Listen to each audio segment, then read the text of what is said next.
या देवी सर्वभूतेषु मां चन्द्रघण्टारूपेण संस्थिता नमस्तस्यै नमस्तस्यै नमस्तस्यै नमो नमः।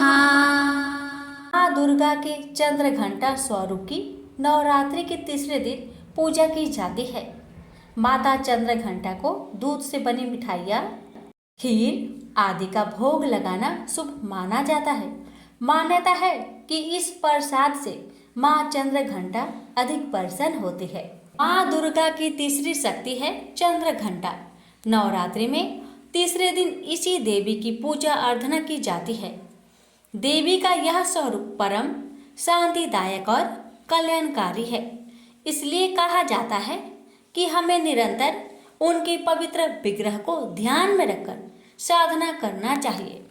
उनका ध्यान हमारे इस लोक और परलोक दोनों के लिए कल्याणकारी और सद्गति देने वाला है। इस देवी की मस्तक पर घंटे के आकार का आधा चंद्र है, इसलिए इस देवी को चंद्र घंटा कहा गया है। इनके शरीर का रंग सोने के समान बहुत चमकीला है। इस देवी की 10 हाथ है। वे खड्ग और अन्य अस्त्र शस्त्र से विभूषित है। सिंह पर सवार इस देवी की मुद्रा युद्ध के लिए उद्धत रहने की है। इनके घंटे से भयानक ध्वनि से अत्याचारी दानव दैत्य और राक्षस कांपते हैं। नवरात्रि में तीसरे दिन इसी देवी का पूजा का महत्व है। इस देवी की कृपा से साधक को अलौकिक वस्तुओं के दर्शन होते हैं, दिव्य सुगंधियों का अनुभव होता है और कई तरह की ध्वनियाँ सुनाई देने लगती है। इस क्षणों में साधक को बहुत सावधान रहना चाहिए। इस देवी की आराधना से साधक में वीरता और निर्भयता के साथ ही सौम्यता और विनम्रता का विकास होता है। इसलिए हमें चाहिए कि मन, वचन और कर्म के साथ ही विहित विधान के अनुसार परिशुद्ध पवित्र करके चंद्र घंटा के शरणागत होकर उनकी उपासना आराधना करना चाहिए। इससे सारे कष्टों से मुक्त होकर सहज ही परम पद के अधिकारी बन सकते हैं। ये देवी कल्याणकारी है। प्रेम से बोलिए चंद्र घंटा माता की जय। आरती। जय माँ चंद्र घंटा सुखधाम, पूर्ण की जो मेरे सभी काम। चंद्र समान तुम शीतल दाती, चंद्र तेज किरणों में समाती। क्रोध को शांत करने वाली, मीठे बोल सिखाने वाली। मन की मालक मन भाती हो, चंद्र घंटा तुम बरदाती हो। सुंदर भाव को लाने वाली, हर संकट में बचाने वाली। हर बुधवार जो तुझे धावे, श्रद्धा सहित जो विनय सुनावे। मूर्ति चंद्र आकार बनाए, सन्मुख घी की ज्योति जलाए। प्रेम से बोलिए चंद्र घंटा माता की जय। की पूर्व समय की बात है। अरुण नाम का एक पराक्रमी दानव था। देवताओं से जो देश रखने वाला दानव था। नहीं, उसके मन में देवताओं को भी जीतने की इच्छा उत्पन्न हो गई थी। अतः वह हिमालय पर जाकर ब्रह्मा जी को प्रसन्न करने के लिए कठोर तपस्या करने लगा। कठिन नियमों का पालन करते हुए उसे हजारों वर्ष बीत गए। तपस्या के प्रभाव से उसके शरीर से प्रचंड अग्नि की ज्वालाएं निकलने लगी, जिससे देवलोक के देवता भी घबरा उठे। वे समझ ही न सके कि यह अकस्मात क्या हो गया। सभी देवता ब्रह्मा जी के पास गए और सारा वृत्तांत उन्हें सुनाकर उनसे निवेदन किया। देवताओं की बात सुनकर ब्रह्मा जी गायत्री देवी को साथ लेकर हंस पर बैठे और उस स्थान पर गए जहाँ दानव अरुण तप कर रहा था। उसकी गायत्री उपासना बड़ी तीव्र थी। उसकी तपस्या से प्रसन्न होकर ब्रह्मा जी ने वर मांगने के लिए कहा। देवी गायत्री तथा ब्रह्मा जी का आकाश मंडल में दर्शन करके दानव अरुण बहुत प्रसन्न हुआ। वह वहीं भूमि पर सिर झुकाकर दंडवत प्रणाम करने लगा। उसने अनेक प्रकार की स्तुति की और अमर होने का वर मांगा, परंतु ब्रह्मा जी ने कहा, वत्स, संसार में जन्म लेने वाला प्राणी मृत्यु को अवश्य प्राप्त होता है, अतः तुम कोई दूसरा वर मांगो। अरुण बोला, प्रभु यदि ऐसी बात है तो मुझे यह वर देने की कृपा करे कि मैं न युद्ध में मरूं, न किसी अस्त्र शस्त्र से मरूं, न किसी भी स्त्री या पुरुष से ही मेरी मृत्यु हो, और 2 पैर तथा 4 पैर वाला कोई भी प्राणी मुझे न मार सके। साथ ही मुझे ऐसा बल दीजिए कि मैं देवताओं पर विजय प्राप्त कर सकूं। भगवान ने तथास्तु कहकर वहां से अंतर्ध्यान हो गए। और इधर अरुण दानव विलक्षण वर प्राप्त उत्पन्न हो गया। ने पाताल लोक से सभी दानों को बुलाकर विशाल सेना तैयार कर ली और स्वर्ग लोक पर चढ़ाई कर दी। वर के प्रभाव से देवता पराजित हो गए। देवलोक पर दानव अरुण का अधिकार हो गया। वह अपनी माया से अनेक रूप बदल लेता था। उसने तपस्या के प्रभाव से इंद्र, सूर्य, चंद्रमा, यम, अग्नि आदि देवताओं का पृथक पृथक रूप बनाकर सब पर शासन करने लगा। देवता भागकर असरण शरण आशुतोष भगवान शंकर की शरण में गए और अपना कष्ट उन्हें निवेदित किया। उस समय भगवान शंकर बड़े विचार में पड़ गए। वे सोचने लगे कि ब्रह्मा जी द्वारा विचित्र वरदान से यह दानव अजय सा हो गया है। यह ना तो युद्ध में मर सकता है, न किसी अस्त्र शस्त्र से, न तो इसे कोई 2 पैर वाला मार सकता है, न कोई 4 पैर वाला मार सकता है। यह न स्त्री से मर सकता है और न किसी पुरुष से। वे बड़ी चिंता में पड़ गए और उसके वध का उपाय सोचने लगे। उसी समय आकाशवाणी हुई, देवताओं तुम लोग भगवती दुर्गा की उपासना करो, वही तुम लोगों का कार्य करने में समर्थ है। यदि दानवराज अरुण नित्य की गायत्री उपासना तथा गायत्री जप से विरक्त हो जाए तो शीघ्र ही उसकी मृत्यु हो जाएगी। आकाशवाणी सुनकर सभी देवता अवशस्त हो गए। उन्होंने देवगुरु बृहस्पति जी को अरुण के पास भेजा ताकि वे उसकी बुद्धि को मोहित कर सके। बृहस्पति जी के जाने के बाद देवता भगवती दुर्गा की आराधना करने लगे। इधर भगवती दुर्गा की प्रेरणा तथा बृहस्पति जी के उद्योग से अरुण ने गायत्री जप करना छोड़ दिया। गायत्री जप का परित्याग करते ही उसका शरीर निस्तेज हो गया। अपना कार्य सफल हुआ जान बृहस्पति जी अमरावती लौट आए और इंद्र आदि देवताओं को सारा समाचार बताया। पुनः सभी देवता देवी की स्तुति करने लगे। उनकी आराधना से आदि शक्ति भगवती दुर्गा प्रसन्न हो गई और विलक्षण लीला विग्रह धारण कर देवताओं के समक्ष प्रकट हो गई। उनके श्री विग्रह से करोड़ों सूर्य के समान प्रकाश फैल रहा था। असंख्य कामदेवों से भी सुंदर उनका सौंदर्य था। उन्होंने रमणीय वस्त्राभूषण को धारण कर रखा था और वे नाना प्रकार के भमरों से युक्त पुष्पों की माला से शोभ्यमान थी। वे चारों ओर से असंख्य भ्रमरों से घिरी हुई थे। भ्रमर ही शब्द को गुनगुना रहे थे। उनकी मुट्ठी भमरों से भरी हुई थी। उन देवी का दर्शन देखकर देवता पुनः स्तुति करते हुए कहने लगे, सृष्टि सृजन और संहार करने वाली भगवती महाविद्ये आपको नमस्कार है। भगवती दुर्गे आप ज्योति स्वरूपणी एवं भक्ति से प्राय है। हे दया स्वरूपणी देवी, आपने शुभ निशुभ का दलन किया है। रक्त बीज और वृत्रासुर और धूम्र लोचन आदि राक्षसों को मारकर संसार को विनाश से बचाया है। भ्रमरों से विशिष्ट होने के कारण आपने भ्रामरी नाम से यह लीला विग्रह धारण किया है। हे भ्रामरी देवी, आपके इस लीला रूप को हम नित्य प्रणाम करते हैं। देवताओं की प्रार्थना सुनकर भ्रामरी देवी बोली, देवताओं आप सभी निर्भय हो जाए। ब्रह्मा जी के वरदान की रक्षा करने के लिए मैंने यह भ्रामरी रूप धारण किया है। अरुण दानव ने वर मांगा है कि मैं ना तो 2 पैर बाला से मरूं और न 4 पैर बालों से मरूं। मेरा यह भ्रमर रूप 6 पैर वाला है, इसलिए भ्रमर षष्ठ पद कहलाता है। उसने वर मांगा है कि मैं न युद्ध में मरूं और न किसी अस्त्र शस्त्र से, इसलिए मेरा यह भ्रमर रूप उससे न तो युद्ध करेगा और न अस्त्र शस्त्र का प्रयोग करेगा। साथ ही उसने मनुष्य देवता आदि किसी से भी न मरने का वर मांगा है। मेरा यह भ्रमर रूप न तो मनुष्य है और न देवता ही है। अब आप मेरी लीला देखिए। ऐसा कहकर ब्राह्मणी देवी ने अपने हस्तगत भ्रमरों को तथा अपने चारों ओर स्थित भ्रमरों को प्रेरित किया। असंख्य भ्रमर ही करते हुए उस दिशा में चल पड़े जहां अरुण दानव स्थित था। उन भ्रमरों से त्रिलोक्य व्याप्त हो गया। आकाश, पर्वत श्रृंग, वृक्ष, वन, जहां तहां भ्रमर ही भ्रमर दृष्टि गोचर होने लगे। भ्रमरों के कारण सूर्य छिप गया। चारों ओर अंधकार ही अंधकार छा गया।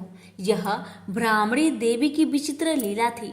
बड़े ही वेग से उड़ने वाले उन भ्रमरों ने दैत्य की छाती छेद कर डाली। वे दैत्यों के शरीर में चिपक गए और उन्हें काटने लगे। तीव्र वेदना से दैत्य छटपटाने लगा। किसी भी अस्त्र शस्त्र से भ्रमरों का निवारण करना संभव नहीं था। अरुण दैत्य ने बहुत प्रयत्न किया किंतु वह भी असमर्थ ही रहा। थोड़े ही समय में जो दैत्य जहां था वही भ्रमरों के काटने से मरकर गिर पड़ा। अरुण दानव का भी यही हाल हुआ। उसके सभी अस्त्र शस्त्र विफल रहे। देवी ने ब्राह्मणी रूप धारण कर ऐसी लीला दिखाई कि ब्रह्मा जी के वरदान की भी रक्षा हो गई और अरुण दैत्य तथा उसकी समूची दानवी सेना का संहार भी हो गया। इस प्रकार अद्भुत कार्य करके वे सभी भ्रमर देवी के पास लौट आए और उन्हीं में प्रतिष्ठित हो गए। देवता जय जयकार करने लगे। अनेक प्रकार से स्तुति कर तथा देवी का आशीर्वाद प्राप्त कर वे देवगण यथास्थान प्रस्थान कर गए। संसार के सभी प्राणी सुखी हो गए और देवी ने भी अपनी भ्रामरी लीला का स्मरण कर लिया। सबसे बोलिए भ्रामरी देवी की जय, दुर्गा माता की जय। आप सुनेंगे माँ दुर्गा की दूसरी कथा, सत्य की महिमा। प्राचीन काल में कौशल राज्य में देवदत्त नामक एक विद्वान ब्राह्मण रहता था।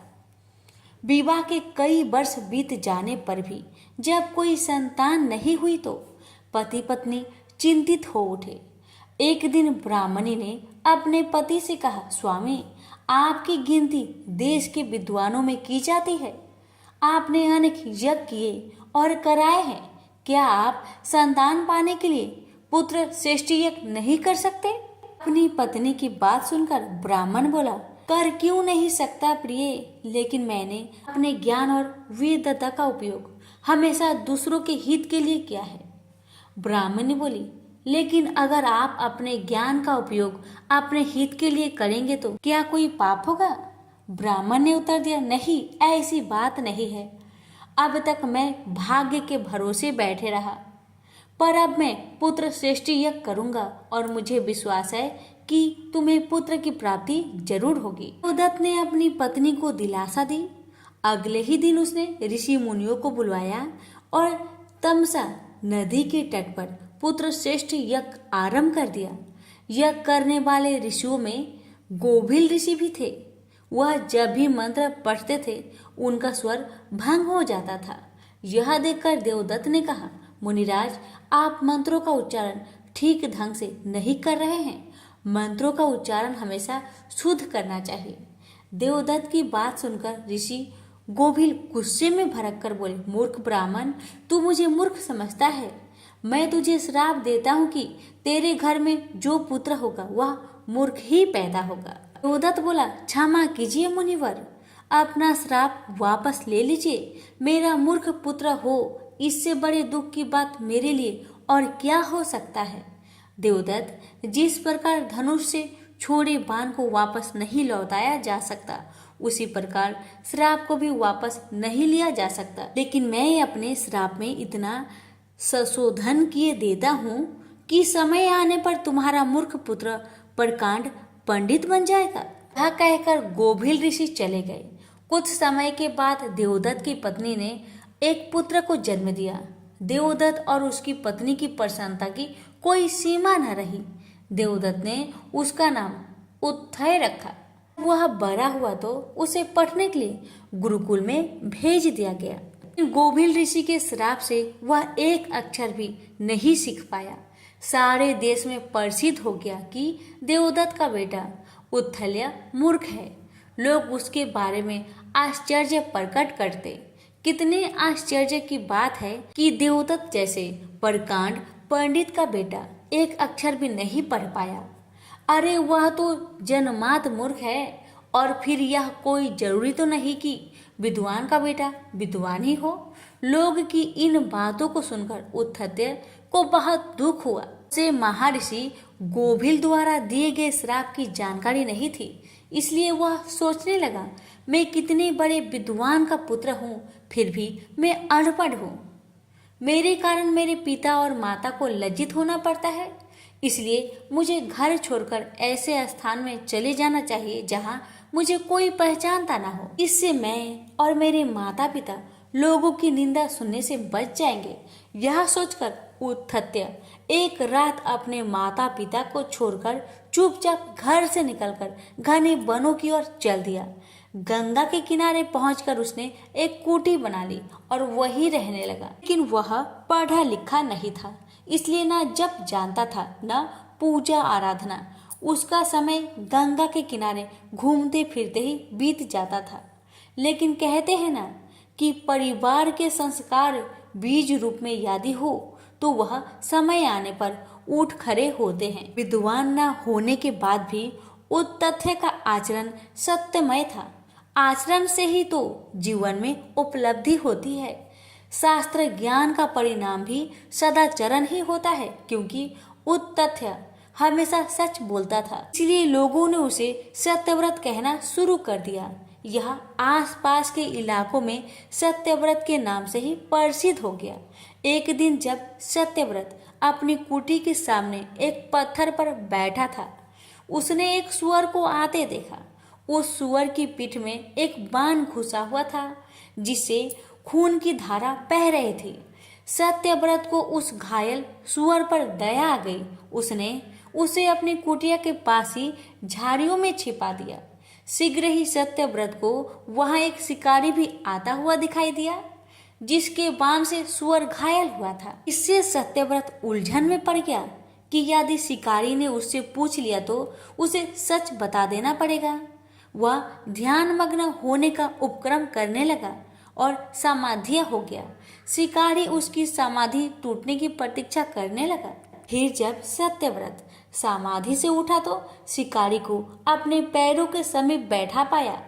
वह कुछ पूछता कि उत्तथ्य ने शिकारी को जीव हत्या न करने का उपदेश दिया। बात शिकारी की समझ में आ गई और वह पुनः जीव हत्या न करने का वचन देकर वहां से चला गया। शिकारी के जाते ही अचानक घायल सुअर से भगवती दुर्गा प्रकट हो गई। देवी ने कहा, वत्स, मैं तुम्हारी दयालुता और सत्य बोलने से प्रसन्न हूँ। मैं तुम्हारी परीक्षा ले रही थी। मेरा आशीर्वाद है कि आज से तुम एक प्रकांड पंडित बनोगे। सब तुम्हारी विद्वता का सम्मान करेंगे। यह वरदान देकर भगवती दुर्गा अंतर्ध्यान हो गई। भविष्य में सत्यव्रत एक प्रकांड पंडित हुआ। देवी के आशीर्वाद से ऋषि गोभिल का श्राप भी स्वतः दूर हो गया। उनका यशोगान एवं उनकी विद्या की प्रभा चारों ओर फैल गई। वाल्मीकि जी की तरह ही उत्तथ्य मुनि का एक महान कवि बन गए। यह सब सत्य की महिमा और भगवती जगदम्बा का कृपा का फल था। प्रेम से बोलिए जगदम्बा माता की जय। महर्षि मेधा बोले, देवी ने जब पराक्रमी दुरात्मा महिषासुर को मार गिराया और असुरों की सेना को मार दिया, तब इंद्र आदि समस्त देवता अपने सिर तथा शरीर को झुकाकर भगवती की स्तुति करने लगे। जिस देवी ने अपने शक्ति से यह जगत को व्याप्त किया है और जो संपूर्ण देवताओं और महर्षियों की पूजनीय है, उस अंबिका को हम भक्ति पूर्वक नमस्कार करते हैं। वह हम सबका कल्याण करे। जिस अतुल प्रभाव और बल का वर्णन भगवान विष्णु शंकर और ब्रह्मा भी नहीं कर सके। वही देवी संपूर्ण जगत का पालन करने के लिए अशुभ भय का नाश करे। पुण्य आत्माओं के घरों में तुम स्वयं लक्ष्मी रूप में हो और पापियों के घर में तुम अलक्ष्मी रूप में हो और सतकुल में उत्पन्न होने वालों के लिए लज्जा रूप होकर उनके घरों में निवास करती हो। हम उस दुर्गा भगवती को नमस्कार करते हैं। हे देवी, इस विश्व का पालन करो। हे देवी, हम तुम्हारे अचिंत्य रूप का किस प्रकार वर्णन करें। असुरों का नाश करने वाले भारी पराक्रम तथा समस्त देवताओं और दैत्यों के विषय में जो तुम्हारे पवित्र चरित्र है, उनको हम किस प्रकार वर्णन करें। देवी, त्रिगुणात्मिका होने पर भी तुम संपूर्ण जगत की उत्पत्ति का कारण हो। हे देवी, भगवान विष्णु, शंकर आदि देवता किसी ने तुम्हारा पार न पाया। तुम सबकी आश्रय रूप हो। यह संपूर्ण जगत तुम्हारा ही अंश रूप है, क्योंकि तुम सबकी आदिभूत प्रकृति हो। हे देवी, तुम्हारे जिस नाम के उच्चारण से संपूर्ण यज्ञों में संपन्न देवता तृप्ति लाभ करते हैं, वह स्वाहा तुम ही हो। इसके अतिरिक्त तुम पितरों की तृप्ति का कारण हो, इसलिए देव आपको स्वाधा कहते हैं। हे देवी, वह विद्या जो मोक्ष को देने वाली है, जो अचिंत्य महाज्ञान स्वरूप का है, तत्वों के सार को वश में करने वाले, संपूर्ण दोषों को दूर करने वाले, मोक्ष की इच्छा वाले मुनिजन जिसका अभ्यास करते हैं, तुम ही हो। तुम वाणी रूप हो और दोष रहित ऋग युज वेदों की तथा उद्गीत और सुंदर पद पाठ बालों की तथा सामवेद की खजाना रूप हो। तुम भगवती हो। इस विश्व की उत्पत्ति एवं पालन के लिए तुम वरदा के रूप में प्रकट हुई हो और तुम संपूर्ण संसार की पीड़ा हरने वाली हो।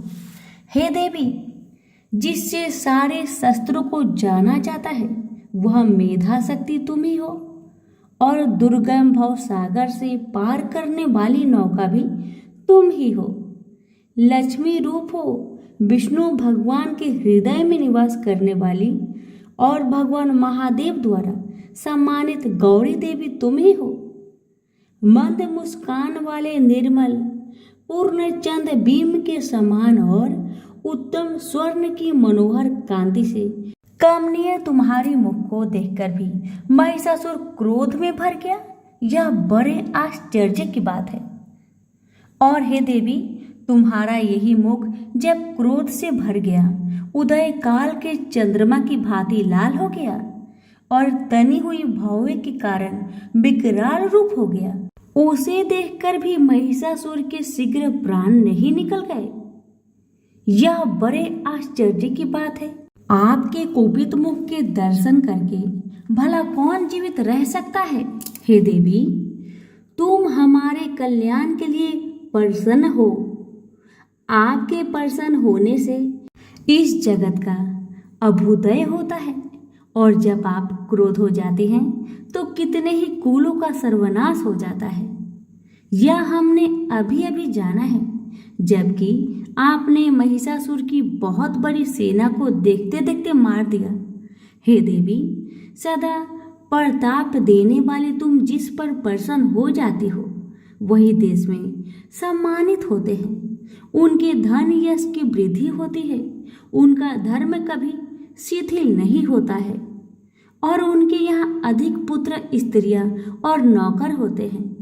हे देवी, तुम्हारी कृपा से ही धर्मात्मा पुरुष प्रतिदिन श्रद्धा पूर्वक यज्ञ करता है और धर्मानुकूल आचरण करता है और उसके प्रभाव से स्वर्ग में जाते हैं, क्योंकि तुम तीनों लोकों में मनोवांछित फल देने वाली हो। माँ दुर्गे, तुम स्मरण करने पर संपूर्ण जीवों के भय नष्ट कर देती हो और स्थिर चित्त बालों के द्वारा चिंतन करने पर उन्हें और अत्यंत मंगल देती हो। हे दरिद्र दुख व भय हरने वाली देवी, तुम्हारे सिवा दूसरा कौन है। आपका चित्त सदा दूसरों के उपकार में लगा रहता है।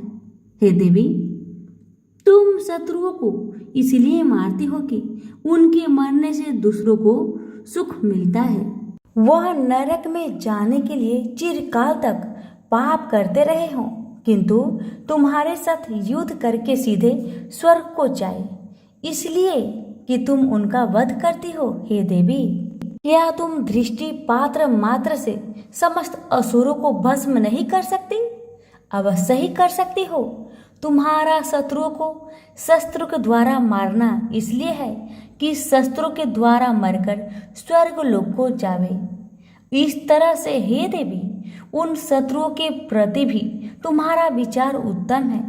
हे देवी, तुम्हारे उग्र खड्ग की चमक से और त्रिशूल के अग्र भाग की कांति के समूह से असुरों की आंखें नहीं फूटी। उसका कारण यह था कि वे किरणों से शोभ्यमान तुम्हारे चंद्रमा के समान आनंद प्रदान करने वाले सुंदर मुख को देख रहे थे।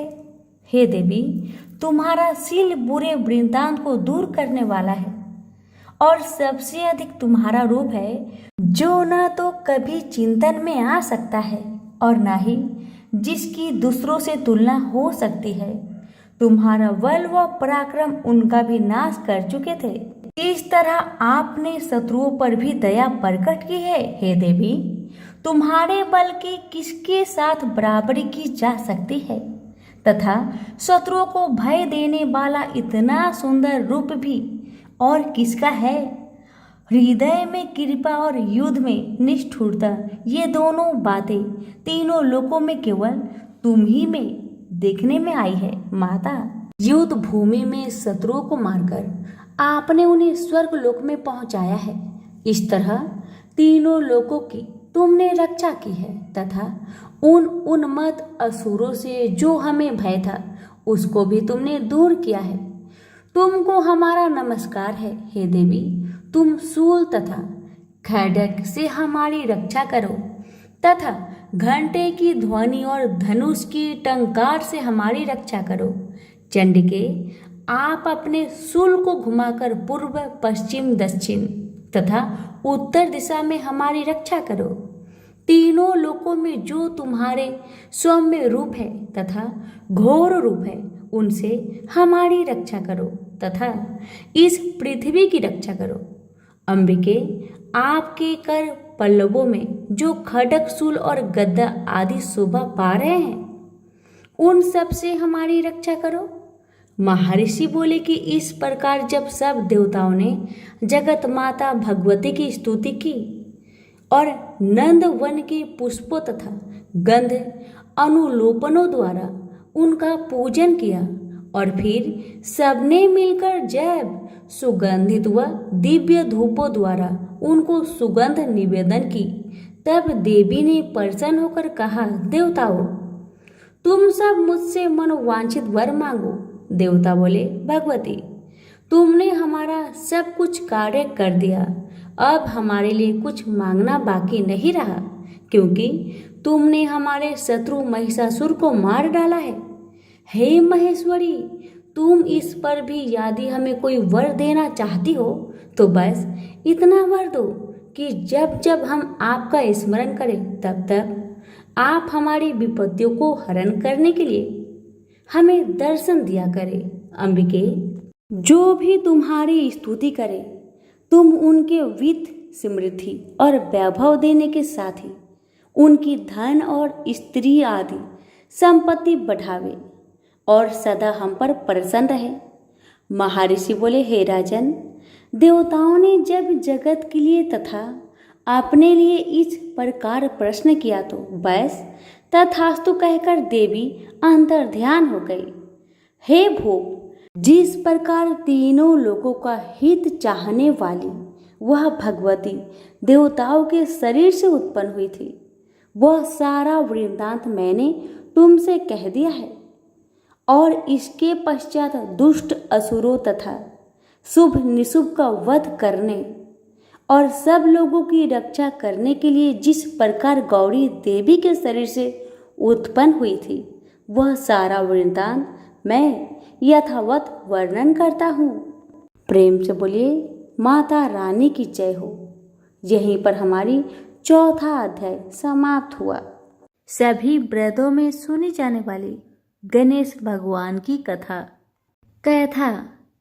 एक बार गणेश जी महाराज एक सेठ जी के खेत में से जा रहे थे, तो उन्होंने 12 दाने अनाज के तोड़ लिए। फिर गणेश जी के मन में पछतावा हुआ कि मैंने तो सेठ जी के यहाँ चोरी कर ली। तो गणेश जी सेठ जी के 12 साल की नौकरी करने लग गए। एक दिन सेठानी राख से हाथ धोने लगी तो गणेश जी ने सेठानी का हाथ पकड़कर मिट्टी से हाथ धुला दिया। सेठानी सेठ से बोली कि ऐसा क्या नौकर रखा है, नौकर होकर उसने मेरा हाथ पकड़ लिया। सेठ जी ने गणेश को बुलाकर पूछा कि तुमने सेठानी का हाथ क्यों पकड़ा? तो गणेश जी ने बोला कि मैंने तो एक सीख की बात बताई है। राख से हाथ धोने से घर की लक्ष्मी नाराज होकर घर से चली जाती है और मिट्टी से हाथ धोने से आती है। सेठ जी ने सोचा कि गणेश है तो सच्चा। थोड़े दिनों बाद कुंभ का मेला आया। सेठ जी ने कहा, गणेश सेठानी को कुंभ के मेले में स्नान करा के ले आओ। सेठानी किनारे पर बैठकर नहा रही थी, तो गणेश जी उनका हाथ पकड़कर आगे डुबकी लगवा लाए। घर आकर सेठानी ने सेठ से कहा कि गणेश ने तो मेरी इज्जत ही नहीं रखी और इतने सारे आदमियों के बीच में मुझे घसीट कर आगे पानी में ले गए। तब सेठ जी ने गणेश जी को पूछा कि ऐसा क्यों किया? तो गणेश जी ने कहा कि सेठानी किनारे बैठकर गंदे पानी से नहा रही थी, तो मैं आगे अच्छे पानी में डुबकी लगवा कर ले आया। इससे अगले जन्म में बहुत बड़े राजा और राजपाट मिलेगा। सेठ जी ने सोचा कि गणेश है तो सच्चा। एक दिन घर में पूजा पाठ हो रही थी, हवन हो रहा था। सेठ जी ने गणेश को कहा कि जाओ सेठानी को बुलाकर ले आओ। गणेश जी सेठानी को बुलाने गया तो सेठानी काली चुनरी ओढ़कर चलने लगी, तो गणेश जी ने काली चुनरी फाड़ दी और कहा कि लाल चुनरी ओढ़ के चलो। सेठानी नाराज होकर सो गई। सेठ जी ने आकर पूछा, क्या बात है? तो सेठानी ने बोली कि गणेश ने मेरी चुनरी फाड़ दी। सेठ जी ने गणेश को बुलाकर बहुत डांटा और कहा, तुम बहुत बदमाशी करते हो। तो गणेश जी ने कहा, पूजा पाठ में काला वस्त्र नहीं पहनते हैं, इसलिए मैंने लाल वस्त्र के लिए कहा। काला वस्त्र पहनने से कोई भी शुभ काम सफल नहीं होता है। फिर सेठानी ने सोचा कि गणेश है तो समझदार। एक दिन सेठ जी पूजा करने लगे तो पंडित जी ने बोला कि वो गणेश जी की मूर्ति लाना भूल गया, अब क्या करे? तो गणेश जी ने बोला कि मेरे को ही मूर्ति बनाकर विराजमान कर लो, आपके सारे काम सफल हो जाएंगे। यह बात सुनकर सेठ जी को भी बहुत गुस्सा आया और वो बोले कि तुम तो अब तक सेठानी से ही मजाक करते थे, मेरे से भी करने लग गए। तो गणेश जी ने कहा, मैं मजाक नहीं कर रहा हूँ, मैं सच बात कह रहा हूँ। इतने में ही गणेश ने गणेश जी का रूप धारण कर लिया और सेठ और सेठानी ने ही गणेश जी की पूजा की। पूजा खत्म होते ही गणेश जी अंतर ध्यान हो गए। सेठ सेठानी को बहुत धोखा हुआ और उन्होंने कहा कि हमारे पास तो गणेश जी रहते थे और हमने उनसे इतना काम करवाया। तो गणेश जी ने सपने में आकर सेठ जी को कहा कि आपके खेत से मैं 12 अनाज के दाने तोड़ लिया था, उसी का दोष उतारने के लिए मैंने आपके यहाँ काम किया था। गणेश जी की कृपा से सेठ जी की करोड़ों की माया हो गई। हे गणेश जी महाराज, जैसे सेठ जी को दिया वैसा सबको देना, कहते को, सुनते को और सारे परिवार को दे। प्रेम से बोलिए जय श्री गणेश।